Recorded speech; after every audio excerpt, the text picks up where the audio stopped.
Unraveling the case, a woman describes how she turned in a couple wanted for murder in Maryland. Hello, everybody. I'm Denise Koch, and welcome to WJZ's All Local News at 6. Now, the women were on the run, accused in the homicide of one of their mothers. They fled to Ohio. They sought help from a Good Samaritan there who had no idea about the killing, but she was able to piece it together and call 911.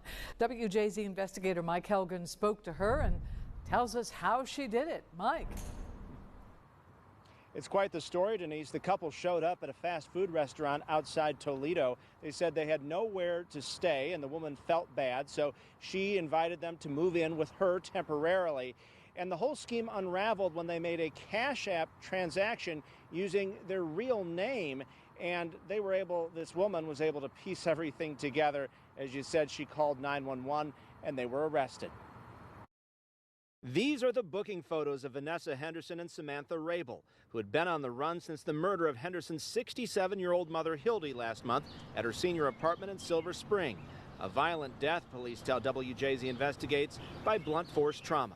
The two went on the run, ending up almost 500 miles away in Genoa, Ohio, near Toledo, where they walked into a fast food restaurant and met Adrian Behrman, asking for help. You met them and you were trying to help them out. Yes, they said they were homeless. They were living in Maryland. They had taken what little money they had and left a toxic living situation, and they were headed to Arizona. I've been homeless. I've been down and out. I just know the feelings deep down, and I didn't want them to feel like nobody cared, nobody was listening, nobody was here. Behrman did not have much but a sofa bed where they could sleep. She offered it to the couple while she went away on a Christian retreat, where she expressed concern over leaving them alone in her home in journal entries she shared with WJZ. Behrman came back with a nagging feeling something was wrong. Before I even opened the door, I felt like there was some kind of darkness, like a heaviness, and I could not explain it. Like I just didn't want to be home. Like, what am I going to walk into? She says Henderson asked for some cigarettes and offered to reimburse her through Cash App.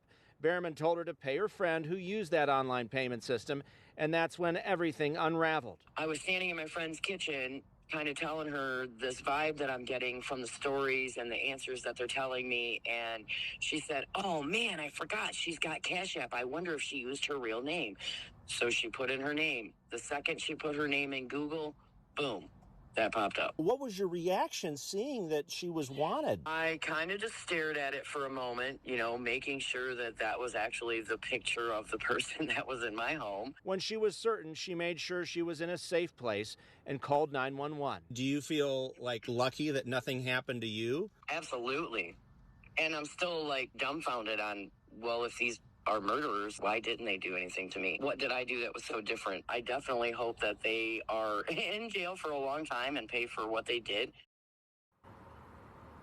Now, we checked in with police and prosecutors, and they tell us there's no exact timetable for extradition, and the women could choose to fight extradition back to Maryland, and the charging documents for that murder will not be publicly available until after they have been returned here to the state of Maryland. We're live in your corner in South Baltimore. Mike Helgen, WJZ. What a story. Thank you, Mike.